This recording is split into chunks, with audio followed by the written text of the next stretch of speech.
wasn't anybody. Yep. Okay, so now the recording's in progress. So anyway, Tom Vanderheiden, you guys are gonna meet him.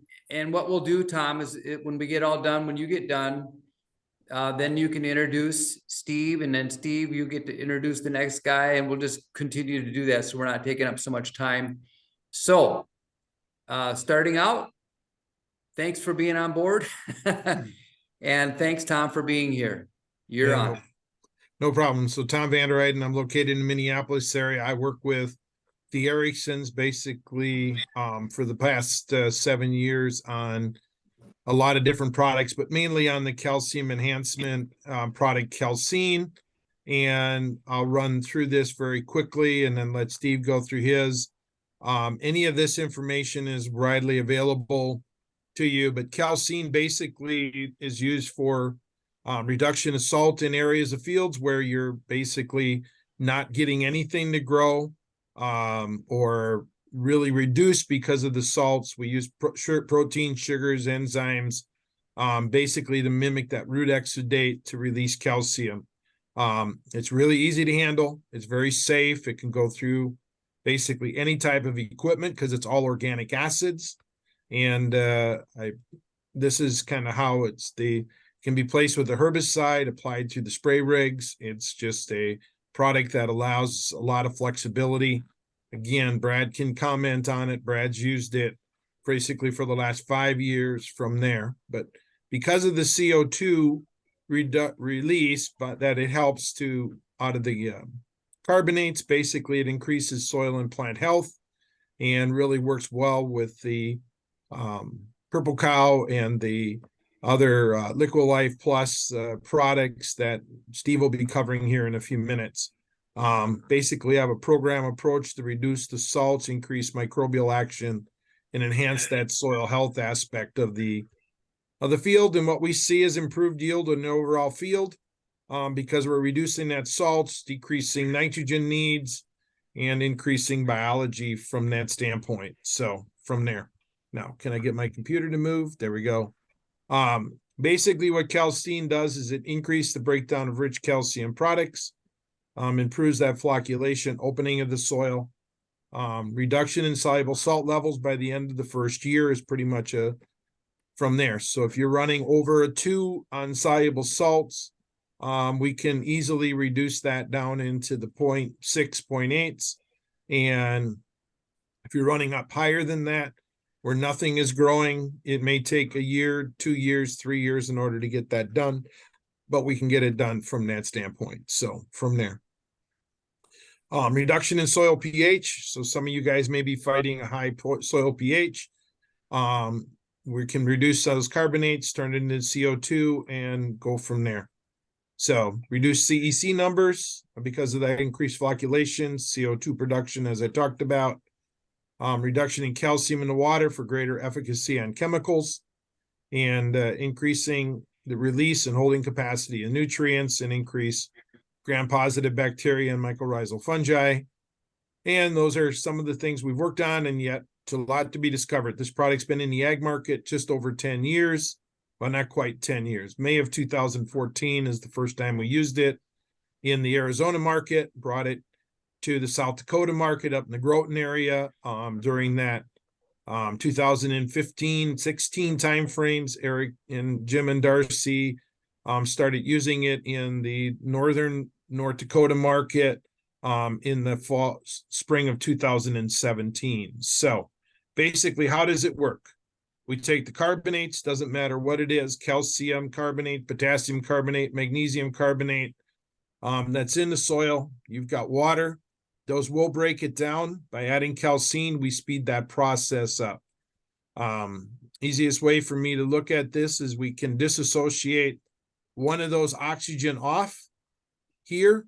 Basically, we create carbon dioxide, CO2, and we have a free oxygen, grabs a couple hydrogen either from air or from the water, and basically creates carbonic acid. And the carbonic acid then is both a feed for the bacterial levels, but the biggest thing is it disassociates the Ca from the carbonates and basically allows that then to be free in the soil. It's the bully. It doesn't let it attach, doesn't let sodium attach, or doesn't let other positive cations attach. So then now it frees up more of the positive cations in the soil.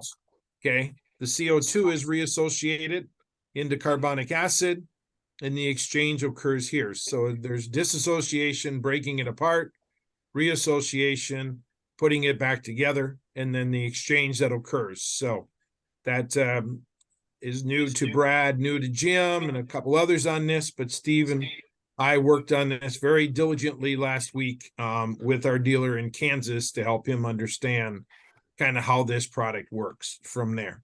So, but again, we're breaking apart the carbonates, and we're basically creating CO2 around the seed or in the soil to give it carbon and oxygen. Again, the three most important nutrients for a crop to grow: carbon, hydrogen, and oxygen, not NPK. Okay, so this is what we're dealing with here, is really taking something that in the soil can be a negative and turning it into a positive to help bring that back to soil back to life. If you have a lot of... This is Mark here. I Yep. want to have, I would like you to address the situation, not the situation, like we talked about last night, how this kind of flies in the face of what a lot of guys know about the university programs. In essence, situations here where you're actually applying lime that you're going to basically liberate with the acid to lower the pH in the soil. So you're basically going to add lime sometimes to a high pH soil, which flies straight in the face of everything that you've ever been taught from the university system. Right. Again, if we've got cattle guys in the audience here, basically, yes, this, but again, if you think about the rumen of the soil, biology always trumps chemistry. University only looks at chemistry. So there's times that an 8.3 pH soil needs to be brought down, and sometimes if there's a high sulfur level, it can't be liberal, it can't be brought out. And so what happens is that sometimes we have to get more oxygen into the soil in order to get bacteria and fungi to live. So sometimes these soils are so tight in those areas, we just don't have enough oxygen. So yes, what you put out there, university will always tell you to use calcium sulfate. This can be utilized with calcium sulfate. It'll break it apart, again, disassociate it, reassociate it, and give you free calcium, but it's going to form sulfuric acid if there's enough oxygen there. If there's not, then what happens is it basically becomes a stale soil. The sulfur becomes its own entity of S, and it basically becomes hydrogen sulfide at that point and basically kills the bacteria and fungal levels. So the gentleman who designed this product, Larry Moore out in Arizona, basically designed it to fulfill this oxygenation of the soil. And once we get that started, then the soil will start to correct itself. So I kind of use the example, and Mark, you and I talked about it last night, when guys have had really bad soils and they put them into CRP, you give it time, the root exudates of releasing calcium basically in the biology creates an environment then that helps heal that soil. That's how Larry designed this. This mimics the calcium root exudates, and it helps with that ability to release calcium. And in that, we create this level of CO2 that basically does. So yeah, if you follow South Dakota State University or North Dakota State or any of the other Minnesota university, they basically say this cannot work because of the issues of you can't do this with carbonic acid, you can't do this with mild sulfuric acid, you got to have high levels of calcium sulfate. And we've got a number of places that, we have proven that incorrectly from that. Brad, we've seen your pHs drop where we've used it in furrow. because of the abilities of this to create carbonic acid around that seed and the CO2. And so, you know, we've seen improved oxygenation, root development because of getting that greater CO2 around the plants. So any comment on that, Brad, that you want to give from that standpoint? Because you've done this from there. Yeah, I guess when I first started, you know, I'm starting to understand a little bit more about what you're talking about, going through all the chemical properties. One of the main things that I was interested in when I first started using it is, does it mix? Am I gonna have problems? You know, that's always the first step, because if I have those kinds of problems, I never get far enough with it to use it. And I can say that it's clean and it mixes well. I haven't run into anything yet that, and not that I'm doing anything exotic, but yeah, I've had very good luck there. So Brad, is that the field that I walked with you? Pardon me? Is that one of the fields that I walked with you, or is Yeah. that a different one? Nope, where I had your stuff that we walked this summer, I had that on there in furrow. Wow. Okay. I'll All right. I'll address that. So if you have an area that looks like this, you can see all the white bicarbonates laying on top. That's H2CO3. It's hydrogen and carbonates that are tied together. But basically, this is a field in the Fezzen, North Dakota area, one of the very first fields we ever treated in that area. I'll go through just a few slides. In the fall of the year, he's standing in almost 5 foot, 6 foot tall kochia, smiling because he had beef feed for the winter. Kochia loves soluble salts, and once we solubilize that salt, it basically allowed that kochia to come blowing through, and it will. I'm gonna, you know, if you guys don't like kochia, I say don't use calcine, because it's going to promote kochia growth up front on soluble salts. So from there, but then after, basically that was in the spring of 2017, and by the fall of spring of 2018, we basically grew barley on that field. I will not tell you it was the most stellar barley, but it didn't look too bad throughout the season. And I think we ended up at over 40 bushels off of this field, but it hadn't produced a crop in over almost 30 years in that situation. Okay. So, but we took those white bicarbonates like you would have build up on your faucets, and basically this will turn that into oxygen, turn it into carbon, turn it into hydrogen, and basically we'll start to take something that's not allowing a growth to happen to start to grow from there. If you have lower levels, it's basically going to create CO2 in the soil. CO2 is what helps with plant growth, is that we all know. Mike, you're assuring me that nobody there is a plant hugger. Is that correct? So, or tree hugger that I've got to worry about. So calling me on releasing excess CO2. So I can see I'm pretty sure we're okay. Yeah, I'm sure we are. So from there.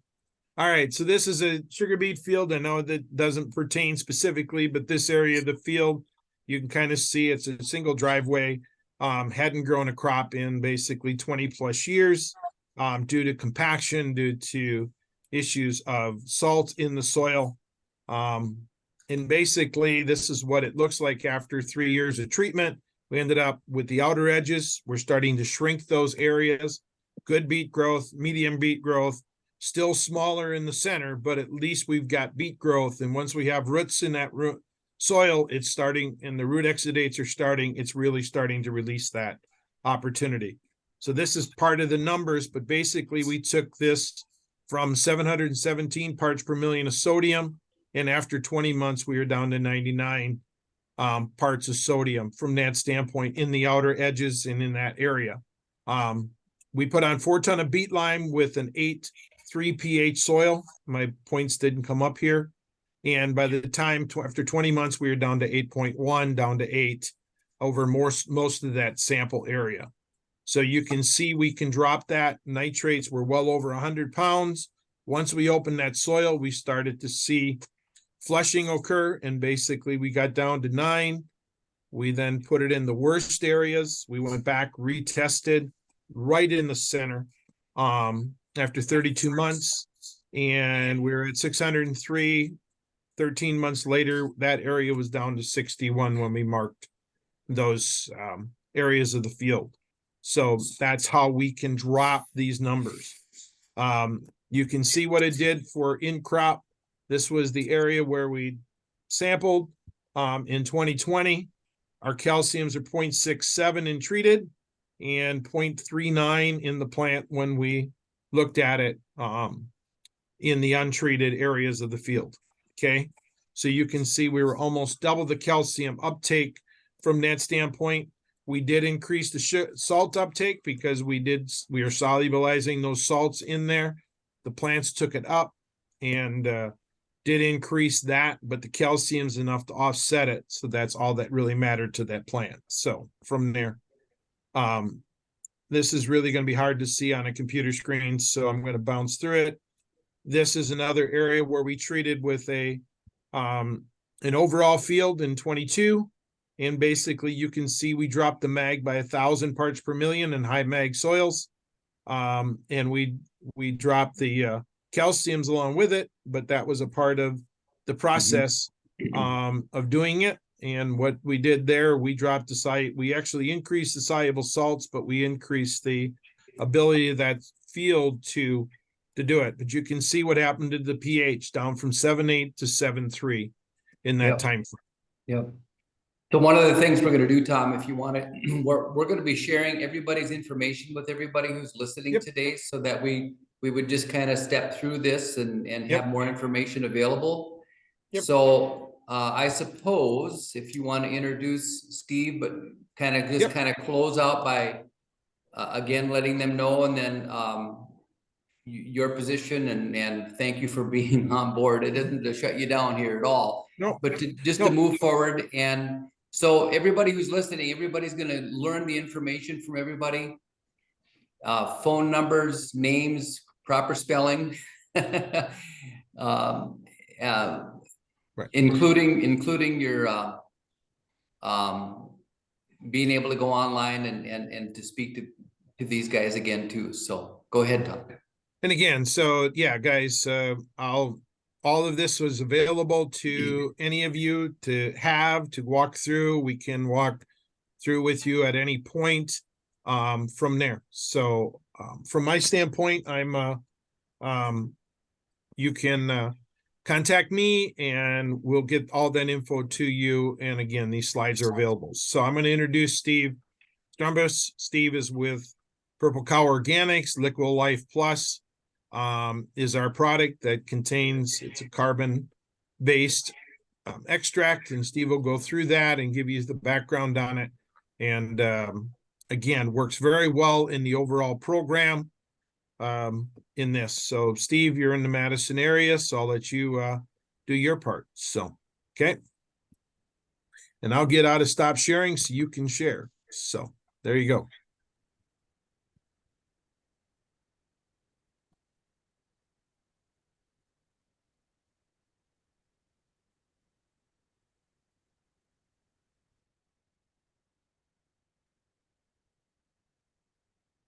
Does that work?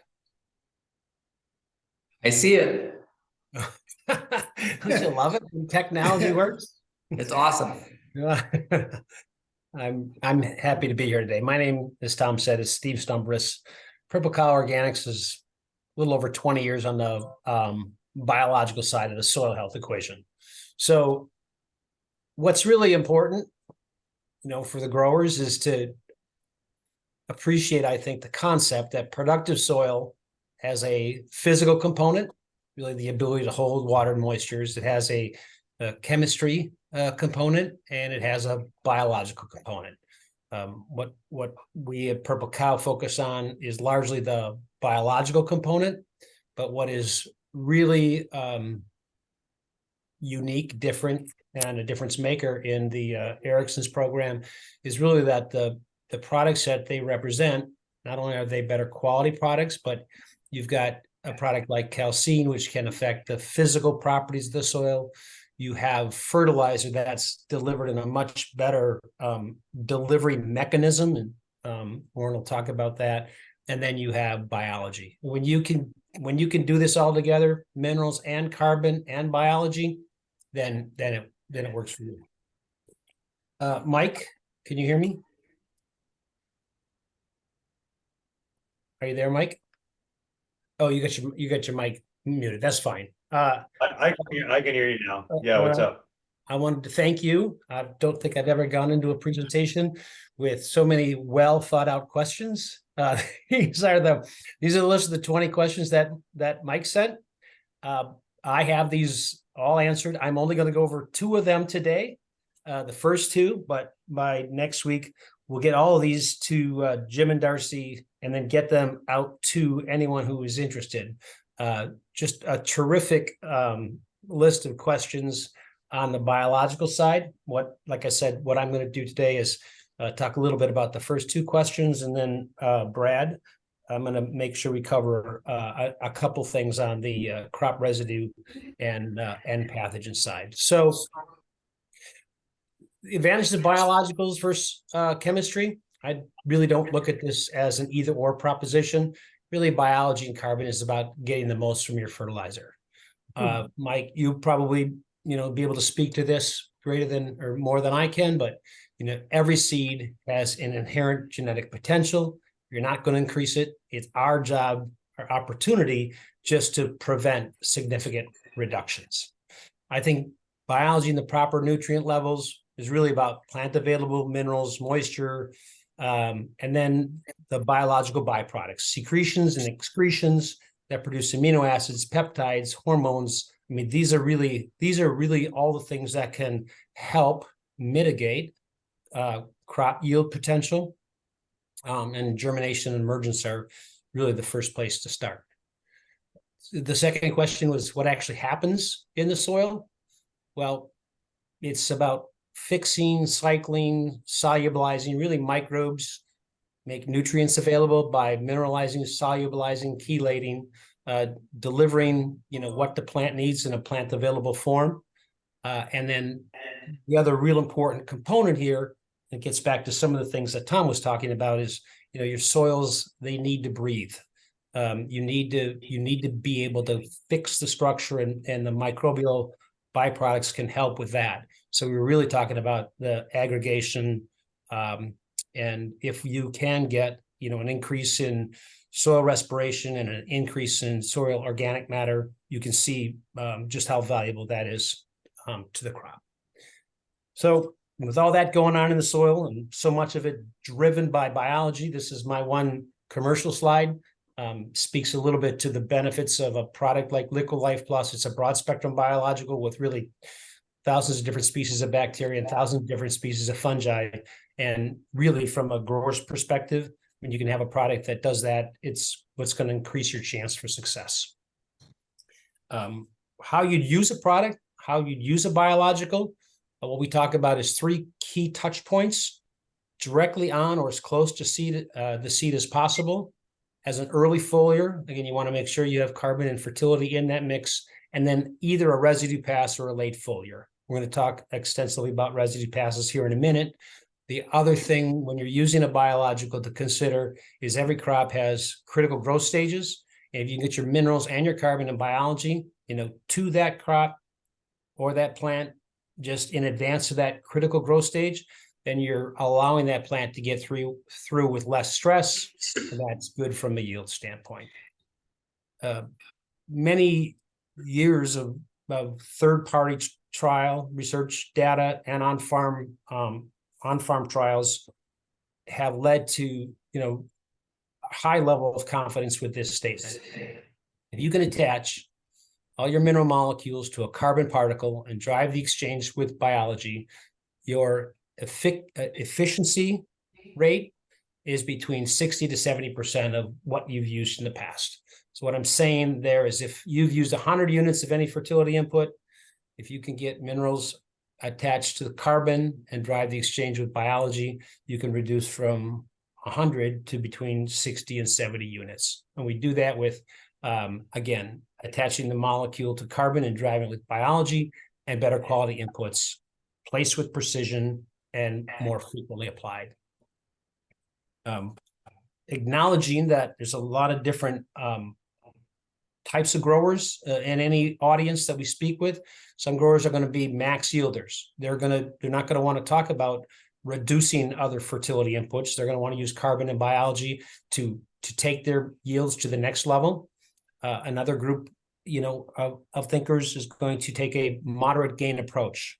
That 60 to 70% fertility reduction can achieve greater yield, fertility efficiency, crop health. And then there's a large segment of our growers, our customers, that are really trying to use biology to maintain their current yields and really push the limit on fertilizer reductions. So the last two things that I want to cover, really, it's all under the headline of the residue pass. I don't know that there's another application which accomplishes more things in the field as a residue pass.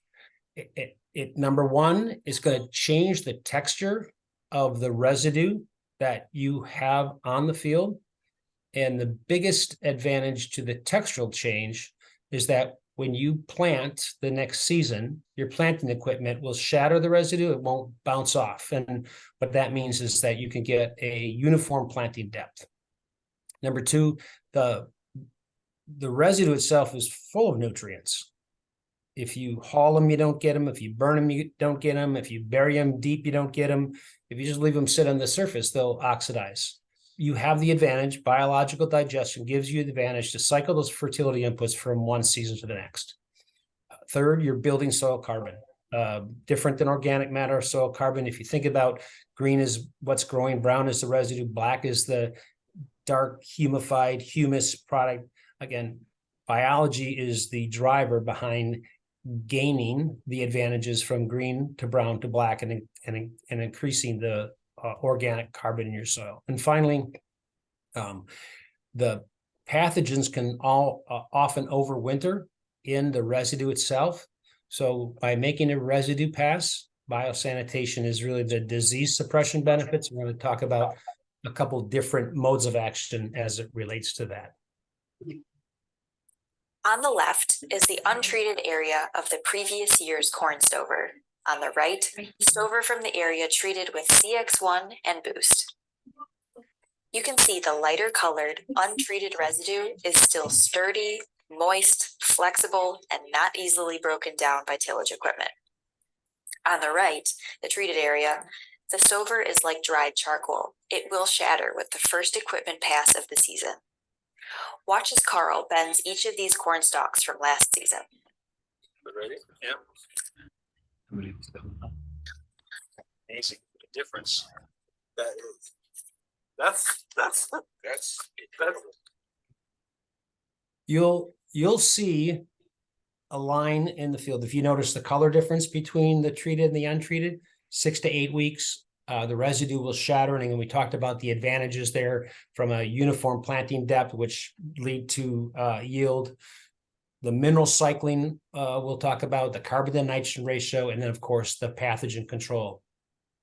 This graph depicts just the amount of potential minerals that are in the residue of a crop once you've taken that crop off the field. So corn, for instance, if you pull 155 bushels of corn off your field, what you have left from a nitrogen and a mineral standpoint is depicted here. And again, the way you're able to take advantage of these minerals for the years to come is biological digestion of the stover. A lot of the minerals are inside in the cellulose of the plant.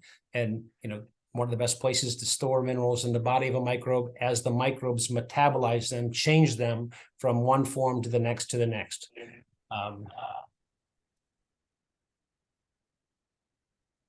This picture right here on the right, and this application, the residue application was done in Wisconsin, the one you just saw the video of.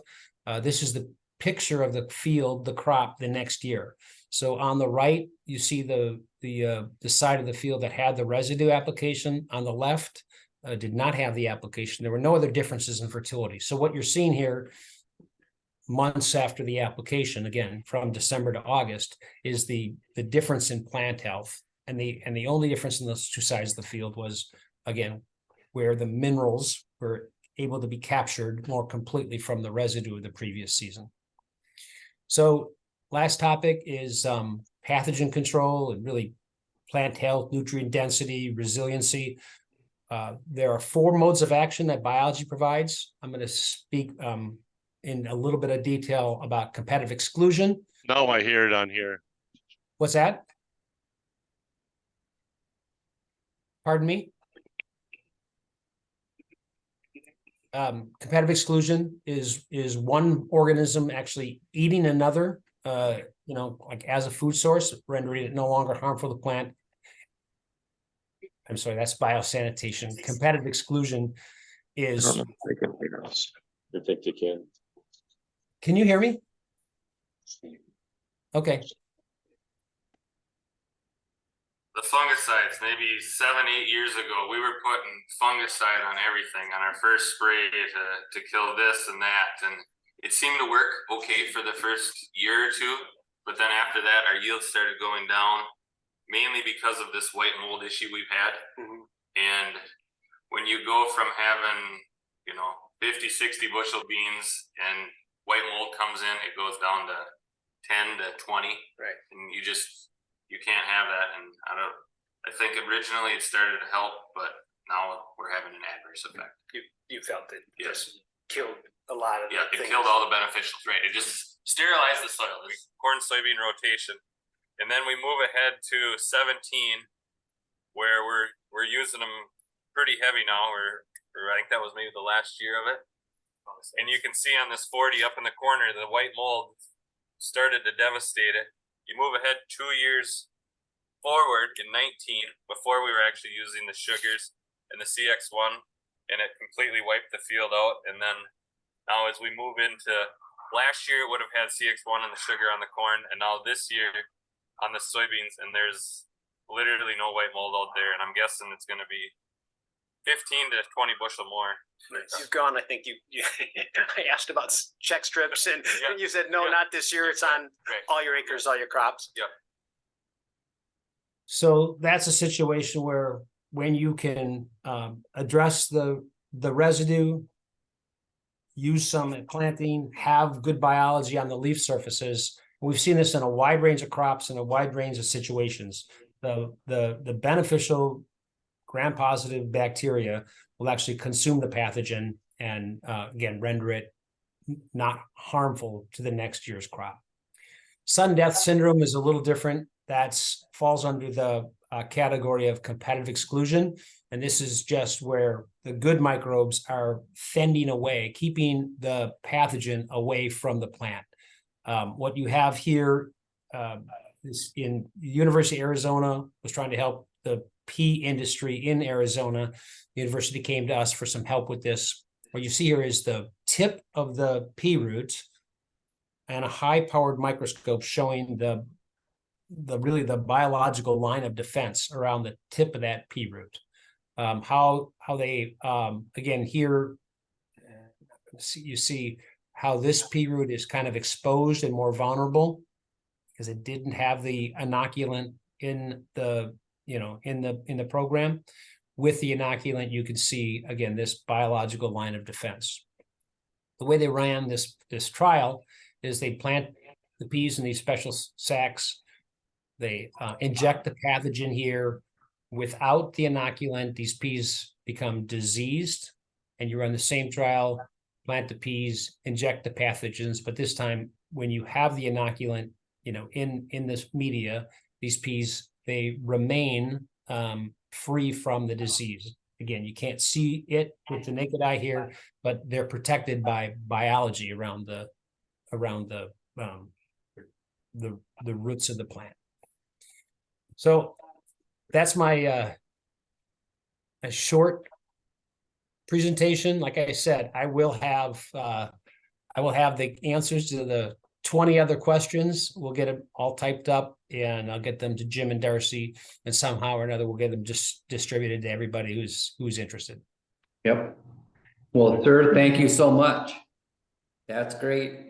There, and the beauty of all this is that when you can learn a little bit, it's always fun to learn more the next time we get together. So that's the fun part of this too. So Yeah. anyway, thank you. You're welcome. Thanks for allowing me the time. Now Yes. it's my privilege and honor to introduce Warren Bell. Yes. With Aqua-Yield, I think probably most people that are here know of you. Your reputation precedes you, so I will turn it over to you, Warren. Oh, wow. That bad reputation, Steve. Holy mackerel. I've been trying to do everything I can to stop that. Welcome on board, sir. Thank you. Thank you. First off, before I pull up slides, Landon Bunderson, our Chief Science Officer, just has not been able to get through on the connection. So he's punted it to me. I've got a few slides that I can share. And as a backup to that, just like 2 minutes ago, I sent Mr. Tom Vanderheiden a text message and say, hey, buddy, I know you have some Aqua-Yield slides and you're well versed in presenting that as well.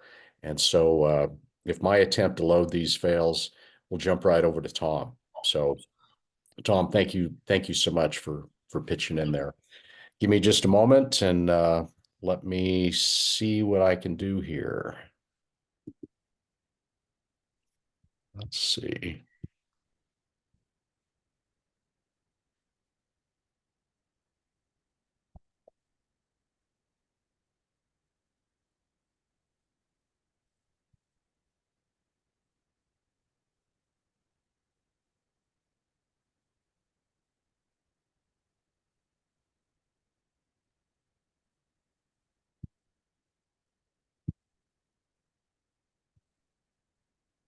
Those pulling up, guys?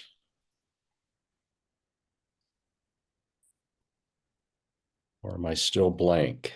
Yeah, not yet, Warren. Okay. Don't see him yet. Yeah. Let's see.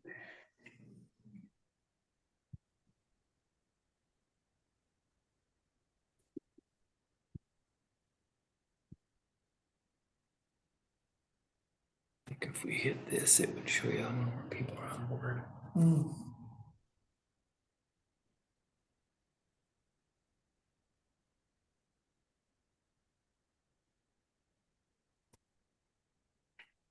Yeah, not going to work, guys. Tom?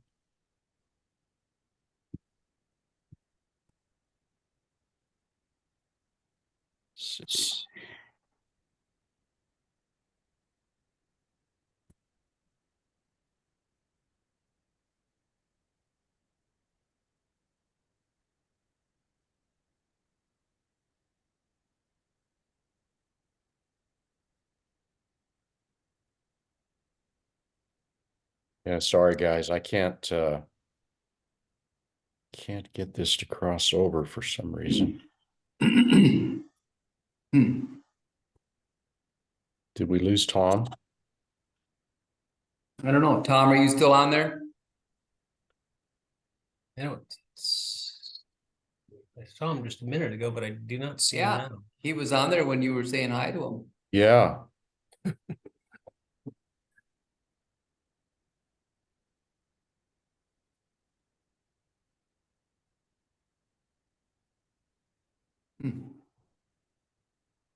Yeah, sorry, gang. Is it in the PowerPoint, Warren? It is. Yeah. There's And a PowerPoint icon on the bottom of your screen. yeah, there is. And I just can't seem to get it. There should be a green share first. Yep. And then the window should come up and it should have a picture, a small picture of that PowerPoint in a little bitty, tiny square. And you just have to click on it there.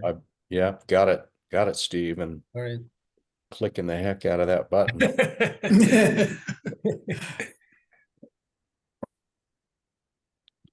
Well, guys, let's rather than bore the heck out of everybody, let's just let me just talk a little bit verbally about what it is. He might be coming back on board now too.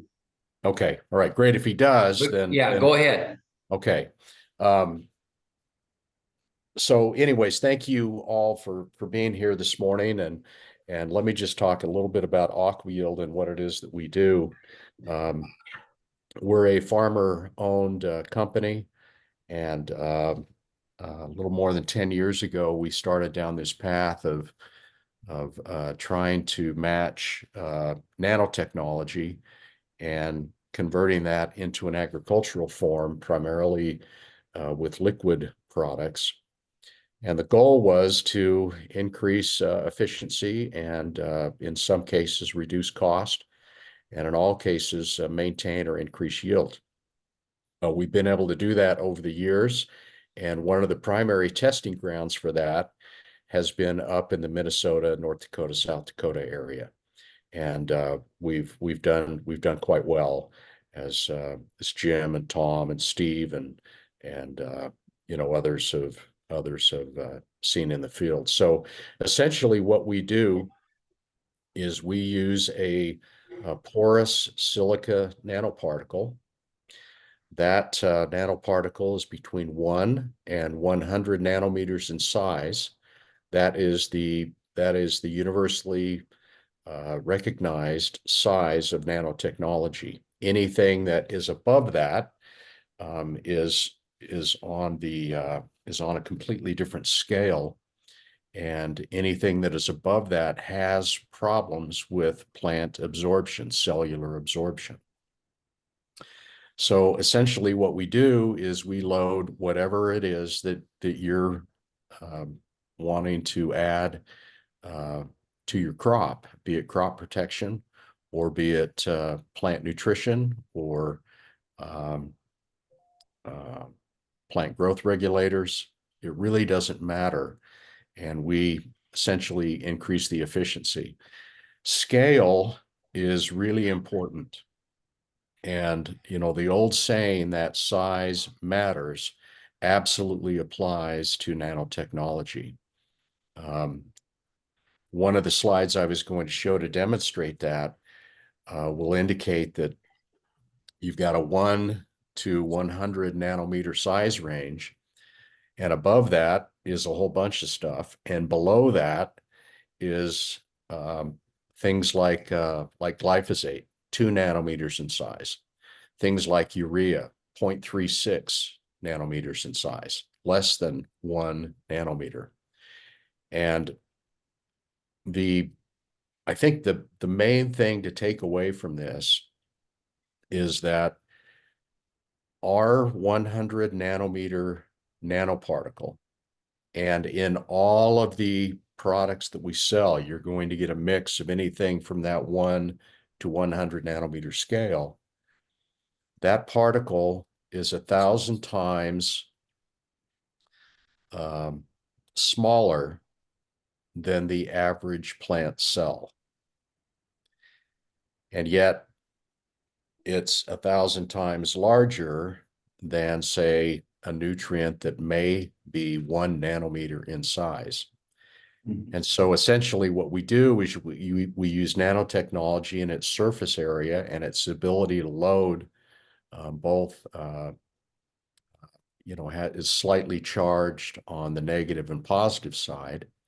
We introduce that to the plant, and it's then taken up by a biological process called endocytosis. This is the same thing that happens in all plants. It happens in humans. I've got a little frog in my voice here. This morning. I was out of town last week attending a conference, and I picked up a virus. That virus was absorbed into my body through endocytosis. And we essentially mimic the same thing with things that you want to introduce to your crops. The end result of that is kind of similar to think about you're in an urban area and you're driving along the freeway, and you've got all these little cars that are zipping down the freeway in the 2 or 3 lanes on the right, and over on the left is this high occupancy vehicle lane. And there's at least 2 people in that car, and often there's a busload of people in that car. That's what endocytosis does. It uses a biological process. It's been around for millions of years, and Tom, we lost you there for a minute. Yeah. Yeah, sorry said- about that, guys. Everybody from there, I'm gonna try to pull up a quick set of slides because I knew you were having challenges. Let me see if I can get to that point. So. And you were being very thankful, Tom, about your computer. I just saw your text. Yeah. So, yep. All right. Keep going, Warren. So. Yeah, Tom, while you're pulling that up, what I've done is I've talked to them a little bit about scale, the 1 to 100, size of urea, size of a plant cell, size of the 100 nanometer nanoparticle, and talk to them a little bit about the endocytosis, how we get into the plant, and how effective and efficient that is, where you're literally through endocytosis, you're having thousands of ions or hundreds of ions that are moving into the plant at one time, as opposed to through traditional chemistry, it moves in one at a time through active transport or through diffusion. Oops. One.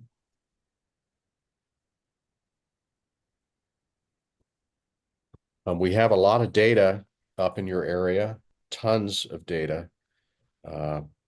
Brad's farm, many other farmers' farms, literally in the dozens and hundreds, on corn and beans, and using that in conjunction with the Calcine product, which definitely works. I use that on my farm out here in Utah, and the biological product that Steve has, we'll be introducing that this year to all of our trials on our farm as well. So between the three, it's kind of a powerhouse program. Any questions? Still working at getting this screen up. So There you go, from Tom. there. Can you now see my screen? Can you see the screen, Warren? Yep. Yeah. Okay. So, I think you've covered some of this originally. So let me run through a little bit of this. Can you guys hear me? Okay. Yep. Yep. All right. So basically, this shows that scale that Warren would have talked about from 10 to 100 nanometers in size. That's where this is at. You can see things like humic acids are going to be off to this in between 1,000 and closer to 500 nanometers in size. And then humic acids are going to be down closer to this 1 to 2, 3 nanometers in size. So we fit in this area between 10 and 100 and allows us to really load with the particles from that standpoint. So if I'm duplicating too much, Warren, just stop me, or if I'm missing something, please tell me from there. But anyway, so you have the blank nanoparticle. You're basically you do this through internal loading. So it's put in through this, and they load it up through diffusion and through exchangeable ions. And then basically it's loaded externally with the nanoshield and allowing for all these other nutrients to be done. And then, as Warren explained, this is endocytosis, and I've got a little better picture of that coming up. So from there, can you guys see the whole picture, or am I cutting it right off at the end there, Warren? So from there, okay. All right, so basically you have diffusion is your normal way of bringing in nutrients along with active transport. So diffusion, it's by the difference in the amount of nutrients that are there. So one nutrient at a time. Same thing with active transport. It's one nutrient through a crack through the stomata cells from that standpoint. The thing about endocytosis is it's brought right into the plant and it's loaded with all those nutrients. So if you go back a little bit and look at the scale, and you can see urea over here, it's 0.36 nanometers in size. If you have 100, if you have a 50 nanometer particle, we can basically bring in almost 150 units of nitrogen ions from that standpoint at one time. So that's how this can load then. And when it comes into that plant, it's basically getting this level of nutrients into that plant at one time, as Warren said, by driving the bus through that cell wall and basically delivering the chemical, delivering the fertilizers, and from there. So the easiest way to understand this technology is to use it. I'll go back to the first time Dave Dixon, who used to work with Warren, brought it up to me. I told him he was a little bit of a lunatic, but I told Larry the same thing when I got introduced to Calcine. So I guess farmers are what teaches me. So that's the easiest way for me to understand this technology, is that farmers, and Brad's good at that too. So Brad has taught me a lot in the last 3 years. So from that standpoint, so as well. Okay. So, but again, this was not designed for originally when it came out in 2014 for drone spraying, but this technology fits it perfectly.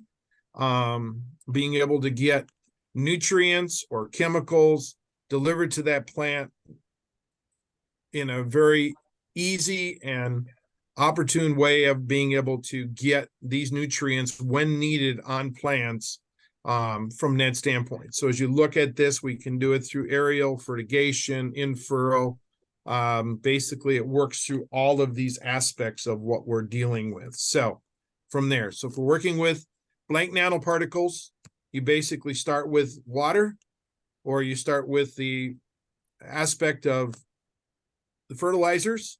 You add that input into it, you add the nano liquid to it. So if we're doing crop protection and glyphosate specifically, again, glyphosate's 2 nanometers in size.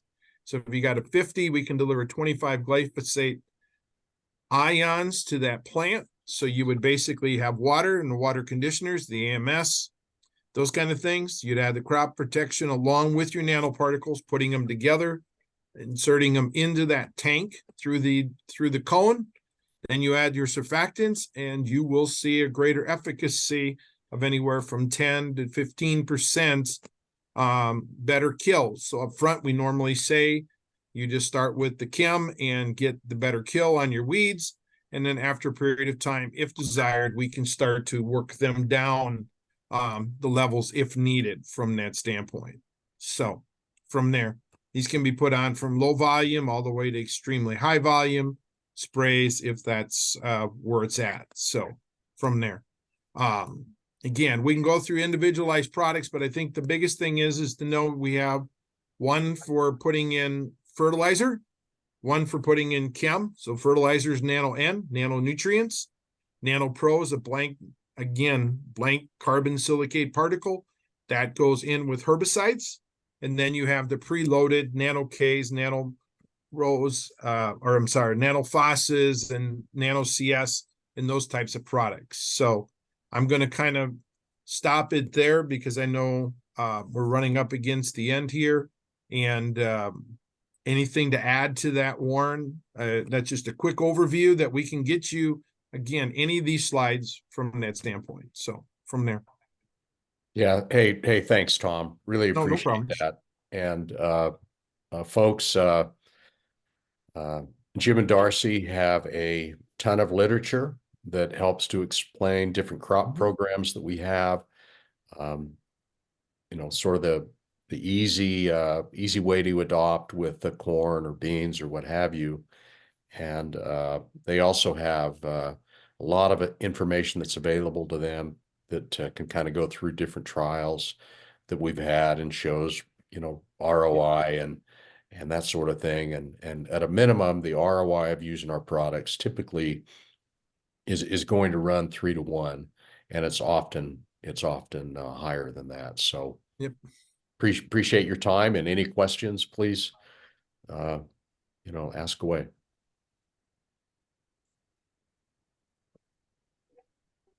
Guys, I'm going to stop sharing. So Mark or Mike from there. Yeah, you know what, we appreciate the time, and this is all kind of, new to all of us. And the reason I brought it up is because I was actually hearing farmers talk very positive about what was going on, and then walking Brad's fields, I enjoyed it. We're gonna head, we've got everybody covered now, correct? Yep. Yeah. Other than we're- Brad, if he wants to wrap it up and give his quick That's what I was gonna testimony to that part of it. We'll listen to the wisdom of Mr. Kellerman. So from there. Yeah, you started all this. yeah, right. Well, it's all Mike's turn now. So like we've been saying, we've been talking about soil health, plant health. Who's next? Can we say we save the best for last? Of course. Well, Brad's pretty done. No, I'm teasing. So Brad, we're gonna head up and chat about the local hybrids. We'll do a roundtable meeting up in North Dakota. Just want to give the guys a just real quick history of how long it had been since you had used conventionals and what's your thought process as far as what you've seen with the Stay Green on our corn. Well, I guess I've always been interested in the biological aspect of the soil. I grew up, my dad grew alfalfa for his main crop. And he grew it to grow the moisture out of our heavy clay black soil. But it also gave us soil structure that I never saw anywhere else. So that got me interested in to see soil structure and that kind of thing. Just made so much sense to me that it just feeds on itself. It makes the crop healthier. It can withstand stress so much better and all those kinds of things. So that's my interest in it. Working with just with your corn last year was the first year that I actually used it. And to be honest with you, my main motivation to begin with was that I just got sick of paying tech fees. So, but I have a lot to learn about your corn and your company yet. But I'm sensing a lot of the same type of issues as far as resiliency and, that kind of thing. So what I've done is I'm using these products in furrow. I finally got the residue pass down on a couple of quarters this fall, and I also bordered a number of fields where I had drain tile installed, and we have some, hard clays and stuff like that, especially where they dug in the mains. And I wanted to get those treated last year and it never happened, but I did finally get that done. So I'm in progress. I've got a lot to learn. But we got a lot of information here from a lot of good people. And I'm stealing this quote from Warren, because I heard you say this, Warren, one day was it's kind of like drinking the big gulp that you pick up at the convenience store. This thing is so big that you can't take it all in at once. At least I can't. So I'm in this thing to learn and to work together with a lot of good people and a lot of good product. Well, thanks for your time and we enjoyed hearing what you had to say and sharing, and we've got the information, guys. It's obviously it's too much to do in a presentation like this, but we'll be in touch. Okay. Yes. Thank you. Mike. Thanks, Yeah, everybody. appreciate Yep. Have a good day. Okay. Thanks. Yep. I'm gonna go.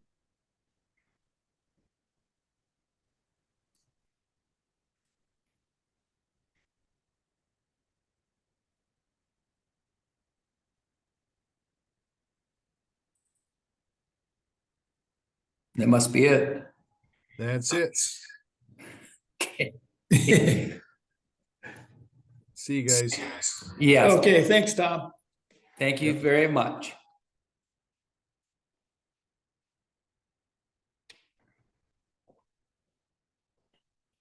What's it say?